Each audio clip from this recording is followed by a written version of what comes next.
یہ آلموسٹ 2010 کی بات ہے جب ہم نے نئی نئی اکیڈمی بنائی.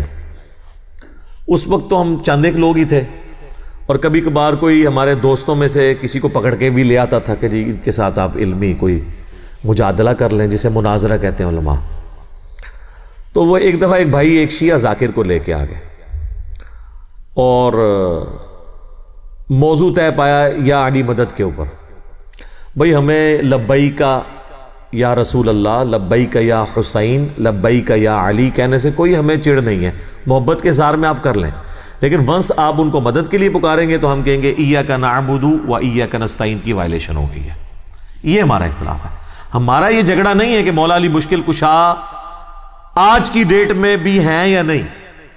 اپنی مبارک زندگی میں تو تھے، ظاہر ہے خیبر اکھاڑا انہوں نے، لیکن آج کی ڈیٹ کے اندر جب بندہ دنیا سے چلا گیا تو آپ اس کو نہیں پکار سکتے. یہ جھگڑا نہیں ہے، اختیار ہے یا نہیں. فرشتوں کے ذریعے اللہ بارش برساتا ہے، لیکن ہم بارش اگر فرشتوں سے مانگیں گے مشرک ہو جائیں گے. سورج کے ذریعے سارا دنیا کا نظام چل رہا ہے اس کی روشنی کی وجہ سے، لیکن ہم المدد یا سورج کہیں گے تو مشرک ہو جائیں گے، کیونکہ ہم اسباب کو پکار نہیں سکتے. اسباب صرف اختیار کرنے ہیں، اور وہ بھی ظاہر وہی کریں گے جو سامنے موجود ہے. اس کا قرآن میں حکم موجود ہے، وَتَعَاوَنُوا عَلَى الْبِرِّ وَالتَّقْوَى وَلَا تَعَاوَنُوا عَلَى الْإِثْمِ وَالْعُدْوَانِ. نیکی اور پرہیزگاری کے کاموں میں ایک دوسرے کی مدد کرو، برائی کے کاموں میں ایک دوسرے کی مدد نہ کرو. ظاہری اسباب ہے. بہرحال وہی رٹے رٹائے ان کے وہ جو ہوتے ہیں لیم ایکسکیوزز، وہ آلریڈی ہم نے ریسرچ پیپر کے اندر ڈالے ہوئے. تو وہ آئے تو وہ کہتے ہیں جی غیر اللہ سے مدد مانگنا آپ کس طرح شرک کہتے ہیں. میں نے کہا ہم کہتے ہیں غیر اللہ سے مدد جو سامنے ہے آپ لے سکتے ہیں، نہ ہم غیر اللہ کو پکارنے کو شرک کہتے ہیں، نہ ہم یہ کہتے ہیں کہ کوئی شخص دور سے نہیں سن سکتا. اللہ چاہے تو سنا سکتا ہے. حضرت سلیمان علیہ السلام کو کیڑی کی آواز سنوا دی تھی، ہمیں تو کوئی حرج نہیں ہے. یہ جھگڑا نہیں ہے کہ دور سے کوئی سن نہیں سکتا یا کسی کو یا کہہ کے پکار نہیں سکتے. نماز میں ہم پڑھتے ہیں السلام علیکہ ایھا النبی، بخاری مسلم میں حدیث ہے. جب تم یہ پڑھو گے السلام علینا وعلی عباد اللہ الصالحین، تو اللہ تعالیٰ زمین و اسمان میں ہر نیک بندہ تک تمہارا سلام پہنچا دے گا. یا رسول اللہ کہہ کے کوئی سلام بھی پڑھتا رہے، اللہ پہنچا دیتا ہے. جھگڑا یہ کہ مدد کے لیے کسی کو نہیں پکارنا، وہ ہے ایاک نعبد و ایاک نستعین. کہتا ہے جی قرآن میں لکھا ہے کہ غیر اللہ سے مدد مانگے. میں نے کہا کہاں لکھا ہے؟ کہتا ہے واستعینوا بالصبر والصلاۃ. میں نے کہا یہ تو تم نے کبھی مانگی نہیں ہوگی خود بھی. اس کا مطلب ہے المدد یا نماز، المدد یا صبر. سوچ میں پڑ گیا. میں نے کہا اگلا حصہ پڑھو، ان اللہ مع الصابرین، بے شک اللہ صبر کرنے والوں کے ساتھ ہے. اسی طریقے سے جو ان کے ہیں بہانے وہ کرتا ہے. میں بتانا شروع کر، کہتا ہے جی میں بڑے مولانا کو فون کرتا ہوں، آغا کو فون کرتا ہوں. آغا کو ملایا نا، پھر آغا کے ساتھ جو اس نے کی نا سپیکر میں کیا آن کر آغا دی میں بھی سنا. پھر کیا ہوتی ہے وہ آغا نے بھی پہلے یہی آیت پڑھی واستعینوا بالصبر والصلاۃ. وہ کہتے ہیں آغا یہ چکی غیر اللہ کی مدد ثابت ہوتی ہے، حالانکہ تھوڑی دیر پہلے وہ بھی اس سے ثابت کر رہا تھا.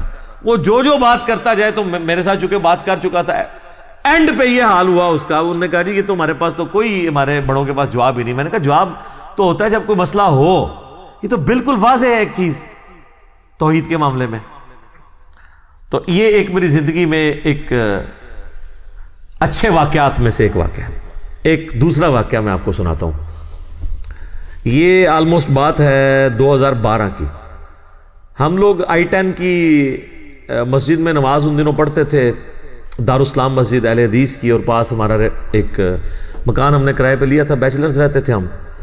تو وہاں پہ ایک شیعہ عالم تھے، محقق عالم، ذاکر نہیں عالم، فوت ہو گئے. ہم اللہ تعالیٰ ان کی مغفرت کرے. بڑا ان کے ساتھ میرا اچھا ایک تعلق تھا، شجاع عباس صاحب. تو انہوں نے مجھے اپنے گھر بلایا کہ جی آئیں افطار وغیرہ ہمارے ساتھ کر لیں. میں نے کہا ٹھیک ہے. 2-3 دوستوں کے ساتھ وہاں 7-8 ہمارے بھائی بیٹھے ہوئے تھے جو اہل تشیع مکتب سے تھے. تو کہنے لگے انجینئر صاحب آپ بڑی مدلل گفتگو کرتے ہیں، اور توحید کے معاملے میں آپ کے ساتھ ایگری کرتا ہوں، میں بھی صرف اللہ ہی کو پکارتا ہوں، لیکن آپ یہ نہ کہا کریں کہ یا علی مدد شرک ہے. آپ یہ کہا کریں کہ یہ بھی جائز ہے لیکن بہتر ہے کہ اللہ کو پکارا جائے. میں نے کہا یار توحید کے اوپر تو کمپرومائز نہیں ہو سکتا. حسین ابن علی نے گردن کٹائی ہے تو توحید کے لیے. ہمارے محبوب صلی اللہ علیہ وآلہ وسلم نے اگر تکلیف اٹھائی ہیں اور سارے نبیوں نے وہ توحید کو اسٹیبلش کرنے کے لیے. تو میں نے کہا یہ واضح ہے ایاک نعبد و ایاک نستعین. تو کہتے ہیں جی اس میں تو ہے کہ تیری عبادت کرتے ہیں تجھی سے مدد مانگتے ہیں, یہ تو نہیں ہے کہ کسی اور سے نہیں مانگتے. دیکھیں ایک پڑھے لکھے بندے کو زیب دیتا ہے کہ جب تجھ سے ہی کا یہ مطلب, میں نے خیر for the sake of argument میں نے کہا ایگری کرتا ہوں آپ کے ساتھ. میں نے کہا میرے بھائی قرآن لے کے آئیں, اور میں نے کہا یہ آپ کی جو آڈینس ہے نا, آپ کے اسٹوڈنٹس جو بیٹھے ہیں ادھر, یہ فیصلہ کریں گے. میں آپ کو قرآن سے ایک آیت ایسی نکال دیتا ہوں جس میں لکھا ہے کہ اور کسی سے نہیں مانگنا. کہتے ہیں کدھر لکھا ہے؟ میں نے کہا لائیں آپ. وہ لے کے میں نے کہا جناب سورہ نمل کھولیں, پارہ نمبر 20 کا پہلا صفحہ نکالیں اور اس میں آیت نمبر 62 آپ پڑھیں. اعوذ باللہ من الشیطان الرجیم بسم اللہ الرحمن الرحیم. امن یجیب المضطر اذا دعاہ, بھلا بتاؤ تو کون ہے جو مصیبت اور پریشانی میں گھرے ہوئے شخص کی فریاد کو, دعا کو سنتا ہے. وَيَكْشِفُ السُّوءَ, اور اس سے اس کی برائی کو, تکلیف کو دور کر دیتا ہے. وَيَجْعَلُكُمْ خُلَفَاءَ الْأَرْضِ, اور تمہیں خلیفہ کرتا ہے زمین پہ اگلوں کا, یعنی تمہارے ماں باپ مرتے ہیں تو تم خلیفہ بنتے ہو, تم مرو گے تمہاری اولاد. اِلَٰهٌ مَّعَ اللَّهِ, کیا اللہ کے ساتھ اور الہ بھی ہے جس کی یہ کوالٹی ہو کہ وہ مشکل اور پریشانی میں گھرے ہوئے شخص کی فریاد کو سنے اور اس کی تکلیف کو دور کریں. قلیلا ما تذکرون, لیکن نصیحت تو بہت کم ہی تم حاصل کرتے ہو. تو میں نے کہا کہ اللہ تعالیٰ نے اس میں فرما دیا ہے کہ اللہ کے سوا اگر کسی اور ہستی کے بارے میں تمہارا عقیدہ ہے نا کہ وہ تمہاری تکلیف دور کرتی ہے اور دعا کو سنتی ہے, تو گویا وہ الہ ہے تمہارا دوسرا جعلی الہ تم نے بنایا ہوا ہے. چاہے کوئی پیغمبر ہو, فرشتہ ہو, جن ہو, بزرگ ہو یا بابا ہو, وہ گویا آپ نے الہ بنا لیا. میں نے کہا جی بتائیں یہ میں نے ترجمہ ٹھیک کیا؟ ماشاءاللہ ان کو فارسی بھی آتی تھی, عربی بھی آتی تھی, انگلش بھی آتی تھی, اردو بھی. بیسیکلی وہ انڈین کشمیر کے رہنے والے تھے. تو